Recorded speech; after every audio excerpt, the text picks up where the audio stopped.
Hello, welcome to another edition of Mike's Tech. Today I've got the time-lapse video and final thoughts overview of the Devil's King and $2,500 gaming and editing build. Time-lapse will take about 5 minutes, and then I'll have my final thoughts on this build and some little quirks I ran into that you might need to know if you're going to use these exact same parts. So here it goes.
Okay, as you can see, the build is now complete. Just want to go over a couple of small things that you need to know if you're going to do this build yourself, especially on this board. First of all, the Fantex case was a pleasure to build in. It was very easy to work with, and I did not have any issues with it.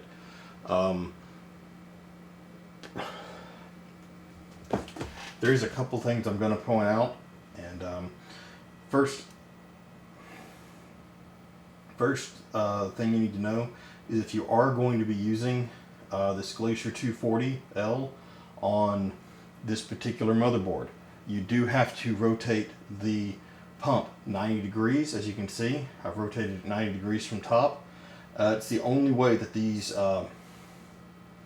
that the connections will fit. Anywhere else, and you're going to run into problems on the heatsink and clearance issues. If you put it perfectly up, you'll conflict with your memory as well. So you don't want to have that problem. Turning it 90 degrees. I've been running this now for a little over a week, and everything's perfect. Not having any temperature issues with it mounted sideways, so you shouldn't have to worry about that. The only other thing is when you route your tubing, be sure that they don't come in contact with anything. I've worked with it. As you can see, I've got no contact here on the GPU, and it all goes perfectly right up into here. The only other thing I want to point out, so I can get a close-up here on it, is the placement of the PCIe power plug right here. As you can see, let me get something to point with here.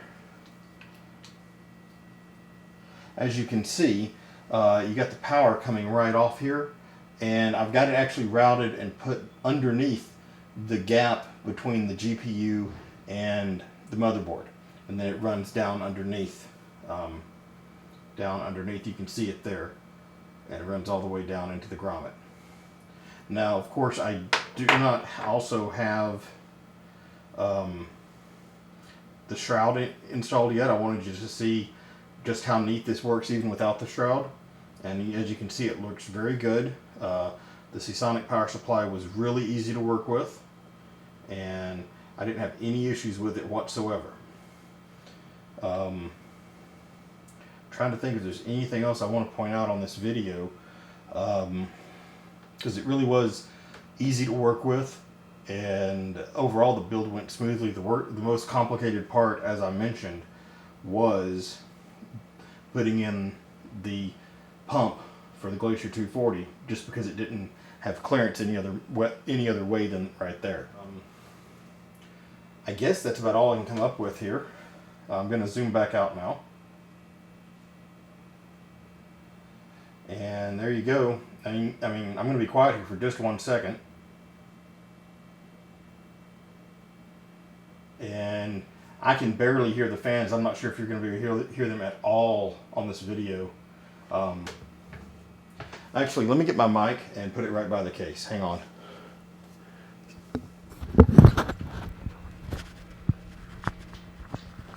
Okay, now this is my mic, my shotgun mic.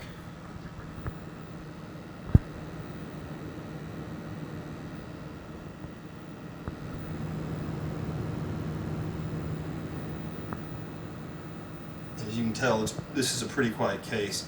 Now, of course, I'm not pushing anything yet. I don't have everything, I'm not gaming or anything. It's just in idle mode, more or less, right now. But as you can hear, it's very quiet. I'm going to put it over by the front 240mm fan. Okay. Anyway, there you go. You can tell this is a very quiet setup, especially at idle. Okay. But there you go. And you can see that this is a very quiet case and very powerful build. I will be posting some benchmarks up of the stock speeds. And then like I said, I'm going to have a separate video showing the overclock, because I'm going to be testing the overclock of this card, the cooler, and the new Devil's King in all-in-one. So we will see what we can get on that, and I'll post those all combined. And that may take a little while, so I want to get this other video up as quickly as I can. Please like our Facebook page as well. I do provide other videos other than just the basic links to these videos. I provide various information that we like to share, anything I think that's important. And that's about it. Like I said, any questions, feel free to ask, and I'll be happy to do my best to answer them. Thank you.